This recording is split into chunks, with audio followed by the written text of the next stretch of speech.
E aí, meus queridos, hoje é quinta-feira, 19 de fevereiro de 2026, e hoje nós vamos ter uma visão panorâmica daquilo que o Coração tem trazido para a gente. A leitura geral do conteúdo que está sendo estudado está nos capítulos 15, 51 e 52 do livro Os Embaixadores. E é lá que nós vamos ter uma noção sobre o trabalho que Pedro desempenhou como líder da igreja cristã. Como você sabe, Jesus mesmo o comissionou para ser um líder, um pastor da igreja. E ele desempenhou esse papel muito bem. Quando ele não podia conversar com as pessoas pessoalmente, para aconselhar, para guiar, ele enviava cartas. E nessas cartas ele aconselhava, ele advertia.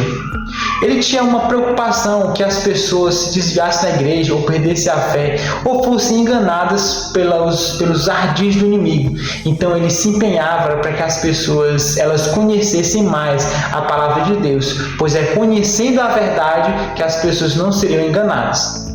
Tem um texto que eu gostaria de ler para vocês, que está lá no livro Os Embaixadores, página 239, que diz o seguinte: depois que Pedro se rendeu e passou a confiar inteiramente no poder divino, ele recebeu um chamado para ser um subpastor. Cristo dissera a Pedro antes que este o negasse: mas eu orei por você, para que a sua fé não desfaleça. E quando você se converter, fortaleça os seus irmãos. Essas palavras falavam da obra que ele devia fazer em favor daqueles que se converteriam à fé.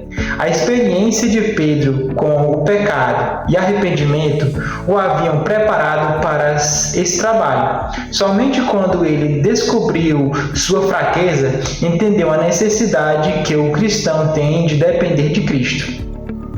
Então a gente vê que na vida de Pedro, naquilo que ele passou, as suas quedas, quando ele levantou, ele aprendeu que ele dependia de Jesus.